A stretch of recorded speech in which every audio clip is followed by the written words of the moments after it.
We're talking to Adam Sandler and Kiesza in today's Entertainment City, but first, a Hollywood baby bump has just made its first public appearance.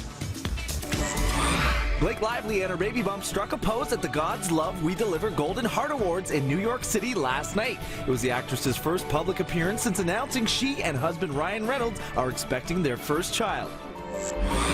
We've now learned Joan Rivers' cause of death resulted from surgery complications. The 81-year-old comedian died September 4th after going into cardiac arrest during a throat surgery. The New York City Medical Examiner said she died from brain damage due to lack of oxygen and is calling it a predictable complication of the medical procedure.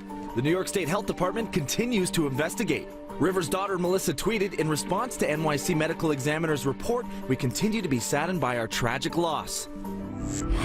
Police in Washington have found a body believed to be that of missing actress Misty Upham. Upham, who played in Frozen River and August Osage County, has been missing for nearly 2 weeks. Reports say the 32-year-old was suicidal in recent weeks, and her cause of death has not yet been determined. There was the anthem of the summer and the song you still can't get out of your head. Entertainment City caught up with the mega talent behind Hideaway.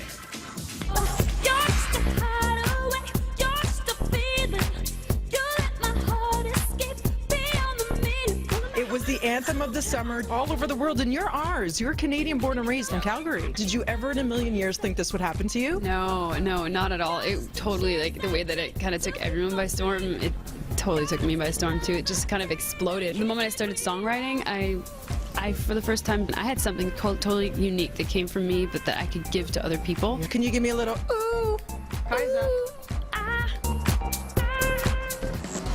Fleetwood Mac is back with their On With The Show World Tour. Drummer Mick Fleetwood told us what it's like having Christine McVie rejoin the group after 16 years. Christine back on stage, we haven't quite really fully acknowledged how amazing it is. We don't want to overthink it. We're just enjoying her back. Fleetwood also told us about stepping out from behind the drums to behind the camera for his photography exhibition called Reflections. I really enjoy drumming. I've got a lot out of it in terms of expression, and this is a much calmer version, saying something without writing it down on a page. New in theaters today is Men, Women, and Children, a film that explores the dangers of social media and the internet. I think if I disappeared tomorrow,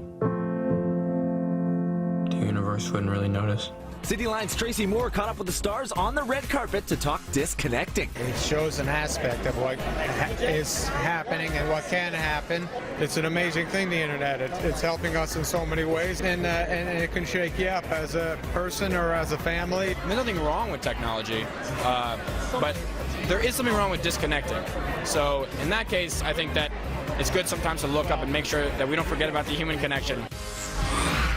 He's a politician, but as the son of the late Prime Minister Pierre Trudeau, Justin Trudeau is also Canadian royalty. Chatelaine caught up with the Liberal leader and his family for an exclusive photo shoot. Writer Carol Toller reveals to us what it's like joining them at their Ottawa home. They're a very fun-loving, playful, natural family, and you know, they're very comfortable in front of a camera, and that's no surprise. I mean, Justin Trudeau grew up in front of a camera. You can read Toller's article online at chatelaine.com or check it out on the December issue, which will be available on your next issue app. And coming up next week, we're talking to Keanu Reeves about his new film, John Wick. And remember, you can always find all your latest entertainment headlines on Twitter at NCity.